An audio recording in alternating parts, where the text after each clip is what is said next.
Depois desta extraordinária apresentação do professor José Carlos sobre o pensamento de Leonardo, me vai facilitar muito o vosso entendimento sobre os estudos anatómicos de Leonardo. Já que nestes estudos Leonardo coloca como que uma síntese de toda a sua visão, de toda a sua observação. E como o professor José Carlos dizia há pouco, Leonardo foi daqueles poucos homens que não só olhava as coisas, mas via as coisas. Nós olhamos muito, mas vemos pouco. Então, nestes desenhos anatómicos, o que vai fazer Leonardo é colocar essa visão atenta, profunda e de uma maior compreensão do que propriamente aquilo que à primeira vista se pode ver.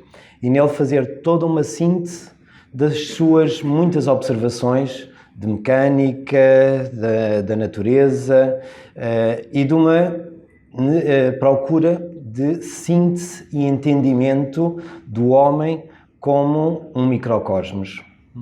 Ou seja, através da própria estrutura do corpo humano, procurar entender os modelos, os princípios, as leis por detrás de toda a estrutura do corpo humano. Vou avançar porque não temos muito tempo e queria-vos falar de algumas coisas que considero realmente interessantes nos estudos anatómicos de Leonardo. Só começando com uma brevíssima síntese de contextualização no qual vai surgir estes desenhos anatómicos de Leonardo. Porque o conhecimento da anatomia antes de Leonardo era muito, muito básico e muito escasso. Se formos então à Idade Média, pois, mais ou menos como esta imagem que vemos aqui, esta era a visão que praticamente se tinha do corpo humano. Portanto, com isso, um conhecimento muito rudimentar, não só das estruturas, mas das suas interligações e, portanto, daquilo que constituía o ser humano. Eu vou avançar um pouco rápido em relação a esta introdução.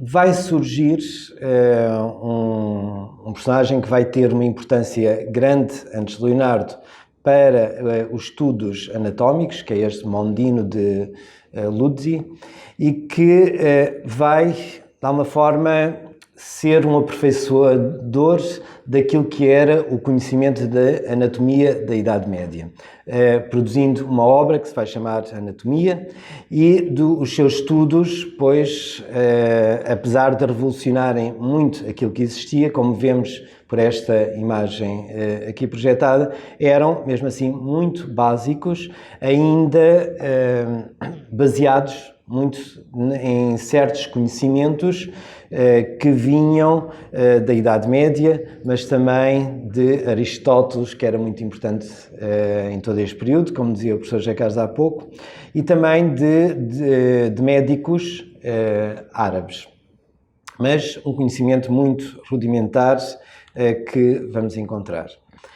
Com o Renascimento, tudo isto de alguma forma vai mudar, porque a perspectiva que o homem vai ter perante o mundo do conhecimento vai ser completamente diferente. Vai surgir como uma grande necessidade de querer conhecer, de querer saber mais, e vai ser um momento verdadeiramente efervescente de busca de conhecimento e de entendimento. Então, nesta altura, vai surgir algo que vai ser importante para a anatomia e para Leonardo, naturalmente também, que é a autorização para a dissecação de corpos, que até aí era completamente proibido. E, portanto, daí também ser fácil entendermos o que a imaginação podia fazer sobre o que estava por detrás, enfim, do exterior do corpo humano. A partir daqui, esta possibilidade de realizar dissecações vai aumentar, pois, o interesse, em parte, os estudos e o desenvolvimento dos conhecimentos de anatomia nesta época. No entanto, algo curioso é que Leonardo vai estar muito mais além, mesmo assim, do seu tempo. Esta imagem que vemos aqui é um crânio, desenho de um crânio perfeito e ao lado, pois, uma imagem de anatomia muito rudimentar. Esta imagem é de 1501, deste Sr. Magnus Unt, que foi muito importante em termos de anatomia na altura. Mas, reparem, a imagem que encontramos ao lado daquele crânio foi feita por Leonardo 10 anos antes da outra imagem de Magnus Unt. Ou seja, o que revela bem o quanto Leonardo estava muito além do seu tempo.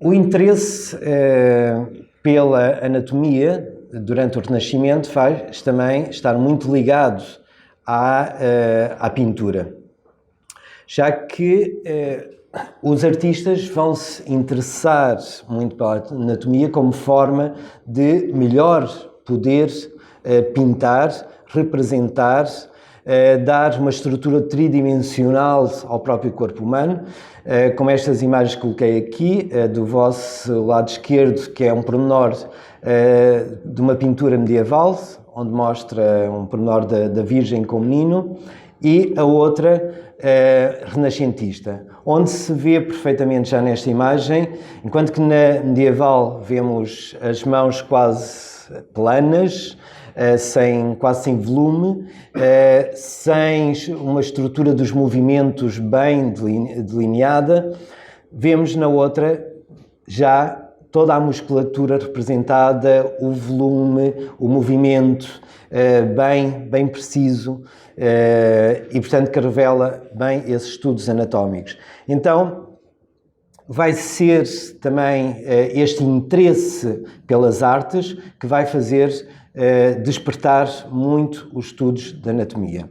Em Leonardo vai ser uma das motivações, mas não será a única.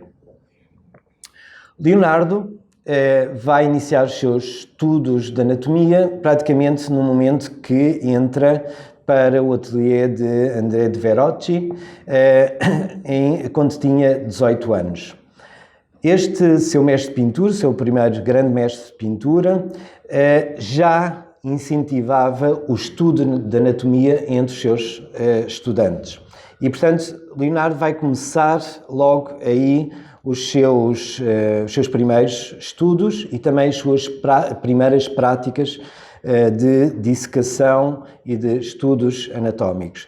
Estes dois desenhos que se encontram aqui são porque os primeiros estudos de Leonardo foram de animais, estudos anatómicos, perdão, de Leonardo foram de animais, e estes são estudos dessa primeira sua fase, ou seja, que teria entre os 18 e 20 anos, sensivelmente, e onde podemos já aqui, apesar de ser os primeiros passos, ver perfeitamente um olhar, uma precisão enorme nesta reprodução de toda a estrutura muscular, neste caso de um cão, assim como as proporções, o estudo das proporções que encontramos na outra imagem. Então, uma das suas primeiras obras que se conhece é esta obra de São Jerónimo, datada de 1480, e no qual Leonardo mostra já um perfeito conhecimento de muito da anatomia e das estruturas do corpo humano. Reparem o pormenor que destaquei do rosto, onde se vê perfeitamente toda a estrutura óssea, já que ele está com poucas carnes, próprio da história que não vou contar agora de São Jerónimo, mas toda a musculatura, toda a posição de lábios que permite-nos retirar desta imagem todo um sentido e toda uma expressividade, toda uma ideia que está por detrás desta pintura de São Jerónimo. Então, uma das suas primeiras obras que denota já um sentido de observação e de conhecimento anatómico impressionante. Outra é um estudo de São João Batista, onde podemos encontrar também na sua posição, reparem, apesar de um esboço e de pequena subtileza de sombras, podermos encontrar as estruturas musculares da tensão do braço, do dedo, etc. Ou seja, é perfeito. Ou seja, denota já aqui um sentido de observação e de compreensão do corpo humano extraordinário. Uma dos aspectos mais interessantes da relação de Leonardo com a anatomia não é só os seus desenhos anatómicos, que já falaremos e veremos à frente, mas a preocupação de Leonardo relacionar como essas estruturas refletem a alma humana, refletem os seus sentimentos, refletem a sua postura mental perante certos elementos, como se expressam as ideias, os sentimentos através do corpo. E isso, Leonardo foi de facto genial nessa observação e nessa capacidade de entender-se, no fundo, toda a mecânica do corpo humano como um reflexo da vivência interior ou da vivência da alma. Uma frase que é de Vasari, que achei extraordinária porque sintetiza realmente isto. Diz o seguinte: deu, Leonardo, às suas figuras o movimento e o sopro da vida. Ou seja, que as suas imagens estão vivas. E se nós as olharmos, e mais que olhar, procurarmos ver essas imagens, vemos a vida expressa nelas, mesmo que não movendo-se. Mas a vida com aspecto vibrante está nessas imagens. Então, aqui um esboço do estudo de uma Madonna com um menino e um gato, e que podemos ver como podemos quase observar este menino movendo-se e podemos encontrar no rosto deste esboço, desta Madonna, toda a ternura própria da representação da mãe, mulher, aqui representada.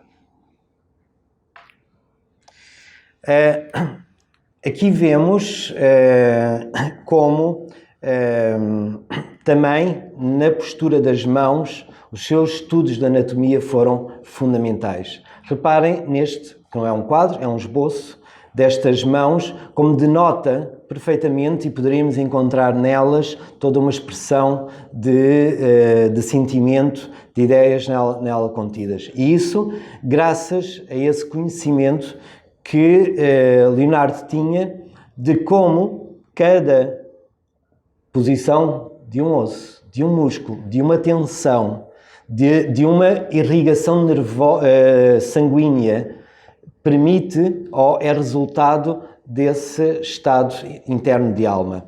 Então, para além da observação estrutural, Leonardo soube ligar essa estrutura ao seu movimento, à sua expressão, através da força interior do ser humano e que ele queria expressar nesses seus quadros. A quantidade de estudos anatómicos de Leonardo foi, de facto, impressionante. Crê-se que, de facto, chegou-nos apenas uma parte. E iremos ver, nos chegaram estudos anatómicos muito, podemos dizer, recentemente, mas pensa-se que, ou melhor, dos que nos chegaram, existem 1200 estudos e ilustrações de anatomia. Leonardo terá realizado 30 dissecações e um trabalho durante 30 anos, em períodos diferentes, mas que eu acho extraordinário, porque 30 anos, na visão de Leonardo, de facto permite o que nos deixou, que foi uma quantidade de estudos extraordinários. O primeiro desses períodos anatómicos, de estudos anatómicos, foi então no ateliê do seu mestre que dizia há pouco. Eu coloquei esta imagem, e à frente iremos ver um pouco isto, porque Leonardo sempre vai buscar os seus conhecimentos de geologia, de botânica, de hidráulica, de estudos dos próprios animais, das suas estruturas, etc., para chegar à compreensão e ao conhecimento da anatomia do homem, porque ele considerava que havia uma inter-relação entre tudo na natureza. O período seguinte, porque estes períodos tiveram alguns interregnos, foi de 1487 a 1495, onde se nota já também um avanço em termos desses estudos, mais dissecações que Leonardo faz. Entre 1507 e 1508 ocorre uma observação que foi muito importante para Leonardo, que foi a possibilidade de dissecar e conhecer um coração. E era um senhor centenário e, resumindo, vocês podem desenvolver através de um pouco da leitura que se encontra no slide. Basicamente, ele conseguiu compreender algo que só muitos séculos mais tarde voltaria a ser entendido e estudado.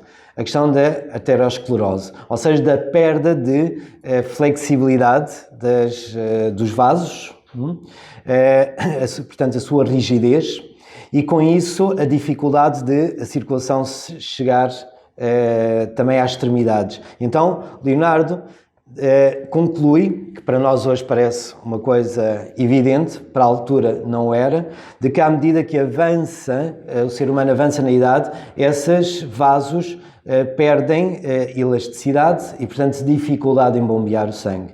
E aquilo que as pessoas numa certa idade se queixam de extremidades frias, formigueiros, etc., que seria precisamente originar de o sangue não chegar a essas extremidades. Então, Leonardo chegou, de facto, a essa conclusão, dizer, e já iremos ver iremos ver a seguir, que, infelizmente, a maior parte destas conclusões de Leonardo, tal como os seus estudos, não chegaram ao público e, por isso, não se ter avançado, de facto, tanto.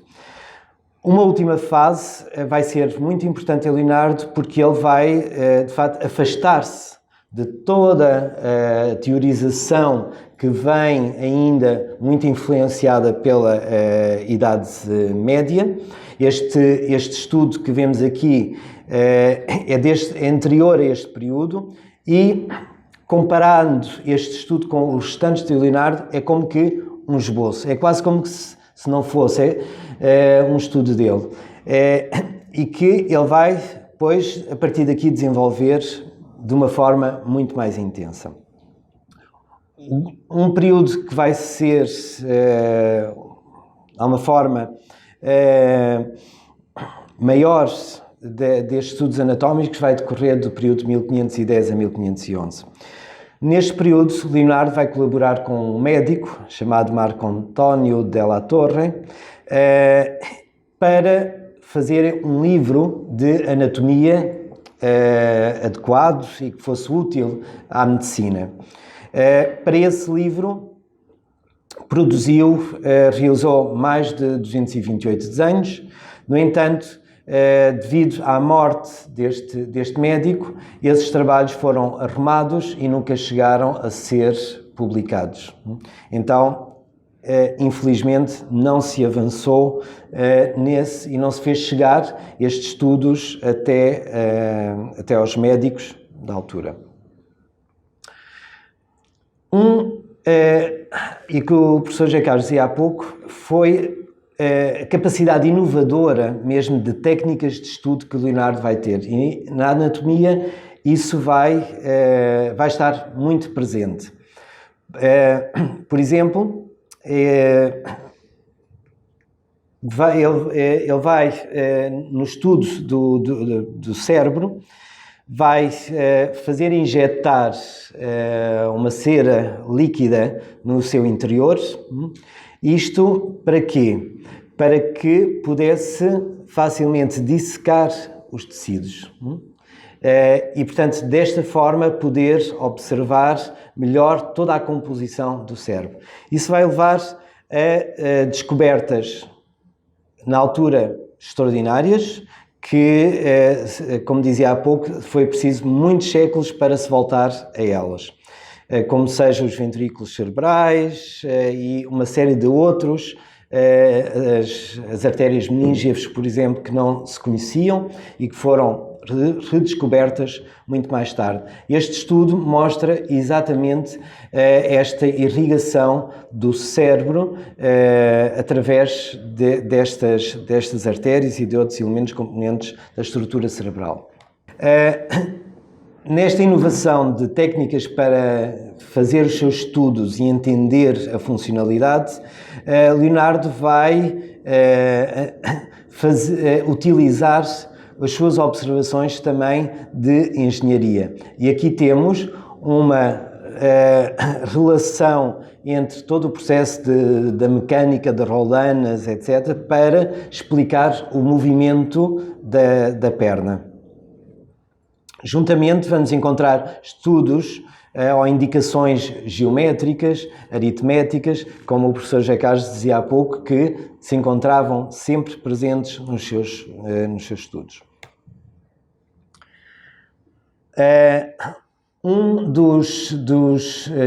Considerado por muitos dos estudos mais fabulosos de Leonardo tem a ver, de facto, com o crânio e o cérebro. E para isso, Leonardo, em 1489, teve acesso a um crânio que lhe permitiu fazer estudos pormenorizados desse crânio. E aqui temos algumas das imagens produzidas por Leonardo na altura, onde vemos de uma forma impecável, de uma forma impressionante, toda a estrutura do crânio, onde vamos encontrar muito bem representado uma série de ossos, a estrutura do maxilar e do seu funcionamento, inclusive podemos ver aqui como Leonardo expressa a saída dos nervos e este foi um estudo impressionante sobre o crânio que Leonardo realizou. Também sobre a circulação sanguínea e as veias. Vemos aqui um desenho raro em Leonardo, porque reparem nisto, praticamente todos os estudos que nós temos de Leonardo são feitos a posteriori da observação, ou seja, não eram desenhados in loco. Reparem a capacidade de memória e de precisão que Leonardo teria. Então, ele observava e depois desenhava no seu estudo. Este é um dos raros desenhos feitos in loco. Outra das características muito interessantes de Leonardo é que ele vai desenhar fazer os seus estudos não segundo o que seria normal na observação, de fora para dentro, à medida que ia dissecando, mas sempre desde o interior para o exterior. E isso graças precisamente à sua capacidade de observação e de memória que lhe permitia realizar esse tipo de desenho. Uma frase que recolhi de Leonardo acho extraordinária, e que diz o seguinte: esta minha configuração do corpo humano ser-te-á demonstrada como se tivesse o homem natural diante de ti. O motivo é que, se desejas conhecer a fundo as partes anatómicas do homem, deves dar-lhe a volta ou girar o seu olhar para examiná-la de diferentes lados. Desde baixo, em cima, dos lados, dar a volta em redor, investigar a origem de cada parte. E quando Leonardo desenhava qualquer estrutura, a desenhava de diferentes ângulos. Aqui temos um exemplo do braço e de toda a estrutura muscular, e onde vemos precisamente não apenas limitando-se a uma posição, mas de diferentes ângulos. Como dizia há pouco, Leonardo conseguia buscar dentro desses estudos os elementos necessários para expressar as ideias nos seus quadros ou a alma dos personagens que queria representar. E aqui vemos nestes dois esboços a intensidade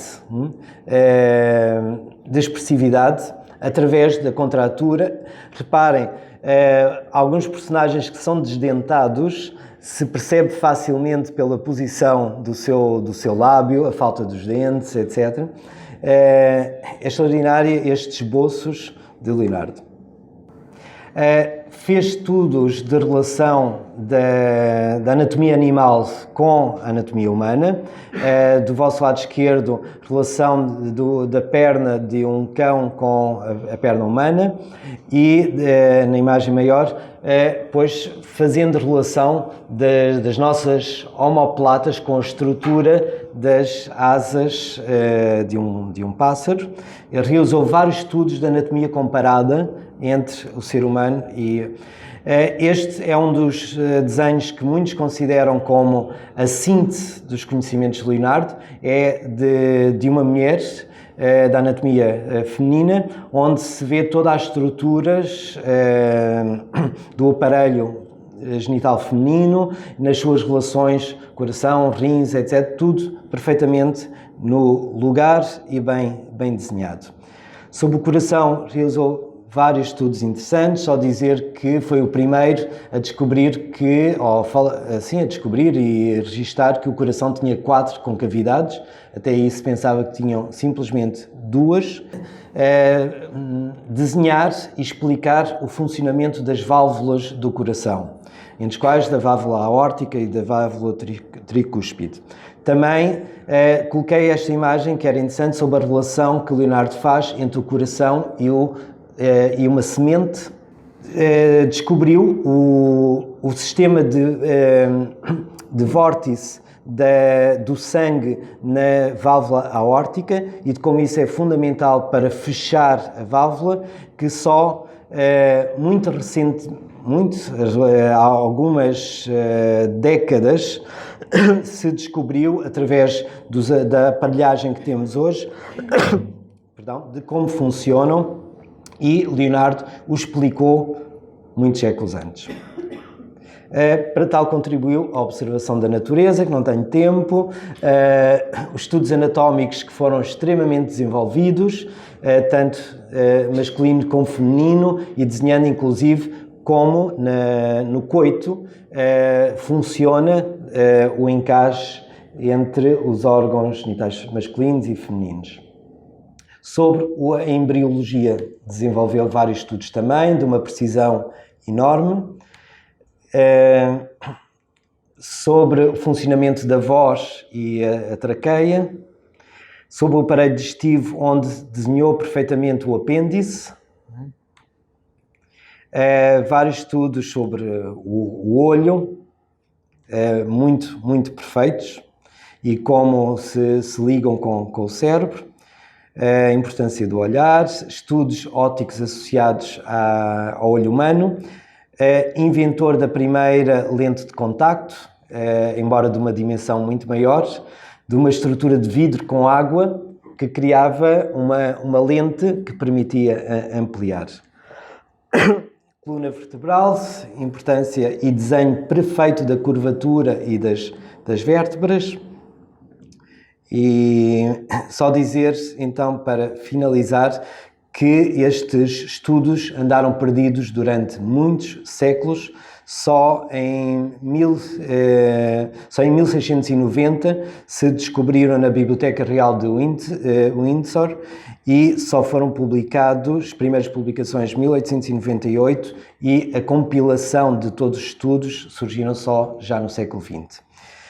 Muito obrigado pela vossa atenção.